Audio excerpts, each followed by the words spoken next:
is Cassandra Williams from Educational Innovation 360. This is Coaching Conversation. So welcome everybody. Thank you for joining today's session. So excited to talk about some practical research-based strategies that we can do to empower first-year teachers. We don't want them to be overwhelmed, right? We want to have smart strategies for them. And so hopefully this is a practical guide that will help you to ensure the beginning of the year is great for your new teachers. Here's what we'll cover. So today we'll kind of talk about the quality, what's the quality of coaching, why coaching matters for teachers.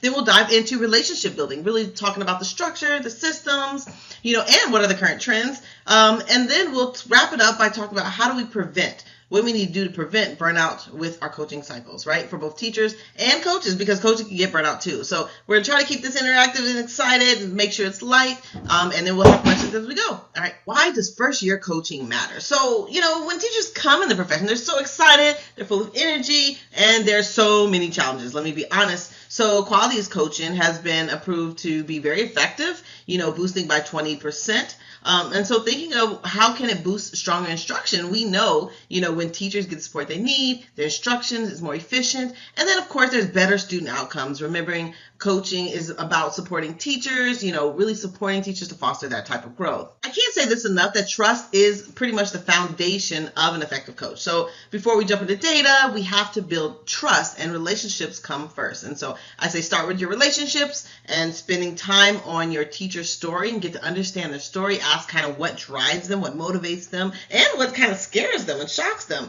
And then think of yourself and make sure you kind of advocate as an ally, right? To listen without judgment, to co-create and support goals. But we know when teachers have ownership, right? Even new teachers have ownership. They engage more. And then so we're thinking of ourselves as that ally and not evaluator. And then your presence should be a very safe space for them to vent and just be their true authentic self with you. All right, so when you're working with new teachers, let's start kind of more philosophy. And then we're talking about how do we choose the right impact area over time. We want to start small and thinking about show them how to do it, not just tell them. And then when it comes to feedback, we of course start with the strength or the sandwich method. We want to make sure we have wins, and we're celebrating wins to build the momentum, so we highlight the strengths. And then what we realize is we're always celebrating progress, and all of this is intentional because we want to make sure our coaching systems are sustainable and really focus on that new teacher growth. Okay, so make sure you have your structured cycles that is systematic, right? It gives us clarity, it gives us data, it prevents, it expresses support from feeling like everything is just random or just reflective. So, of course, there's the pre-conference, here we go, and that's the observation, the post-conference, and then it's pretty much that simple. Keep it short, specific, actionable.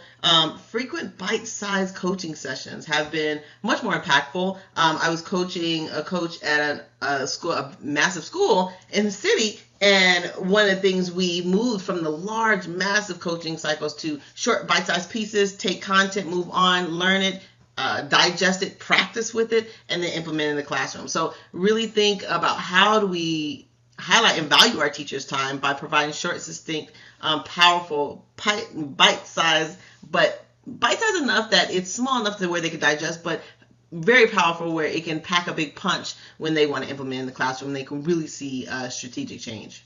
I think out of coaching a lot of teachers, the hardest thing they are struggling with is kind of fostering. How do you foster the reflective practice, right? So understanding that it's not our job to give all the answers. We have to help them come up with solutions. So open-ended questions that prompt those reflective reflection. We want to encourage them to kind of note, take down, journal, track, ask themselves to track progress over time. Was it working? What was working? And then, thinking about over time how it builds their, internal voice.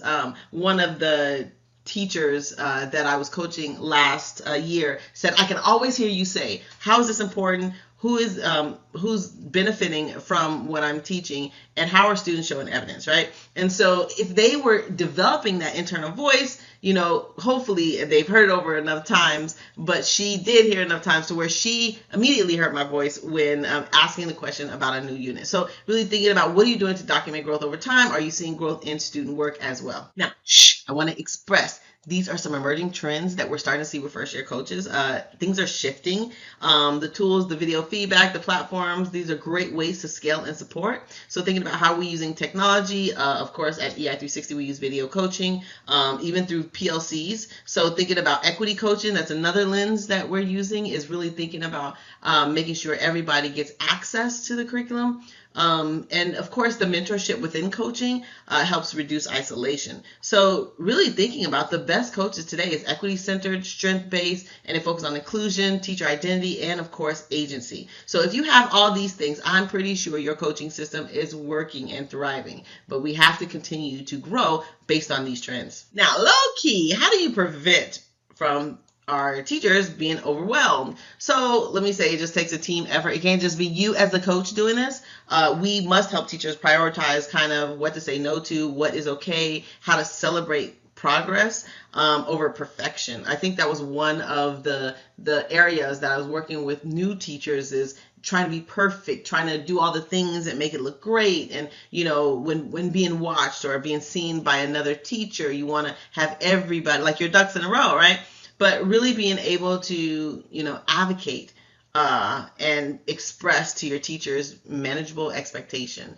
And especially with the leadership, like having the norms, having those conversations with your principals and saying, hey, this is some things we're working on, and this is, you know, give grace in certain areas. And then, of course, remember, we are modeling self-care and wellness. Teachers are looking to us, and sometimes they don't see our role as rigorous as theirs, because they are, you know, in the trenches every second of the day, right? And so giving grace and kind of letting them see the things that you do for wellness, and then expressing how are they, you know, what does self-care look like for them. So giving them permission to not grade certain assignments, giving them ideas on what they could do for wellness during the day, time management skills to help them book their schedule to where there is still room for a piece of wellness for them. So here's some key takeaways, right? So here, I think as you think of your coaching and this idea, you know, of course, we're always leading with empathy. You know, and everything we do, you know, seek to understand, and then focus on what matters the most, really being able to pinpoint the very pain point of the teacher and work with that. We want to structure our support for ongoing connection, ongoing feedback. This is a little challenging. Sometimes your principal does it, but really thinking about how does one connect, right? How does the new teacher connect with the broader community, the lighter community, without being kind of feeling like they're the burden, right? And so really having them understand that and being able to advocate for your new teachers, and doing it authentically, like trying to say, hey, is there a way you can bring this teacher in the fold? Maybe you could do this. Can we co-teach on this, right? And then, of course, one thing I don't think our new teachers do enough is celebrate little wins, their growth, their success, and because building that confidence at the beginning is so key to long-term success. So I hope these tips help. If you want to know more, DM me. If you want me to work at your school, do professional development, do PLCs, let me know. Talk to you later. Bye.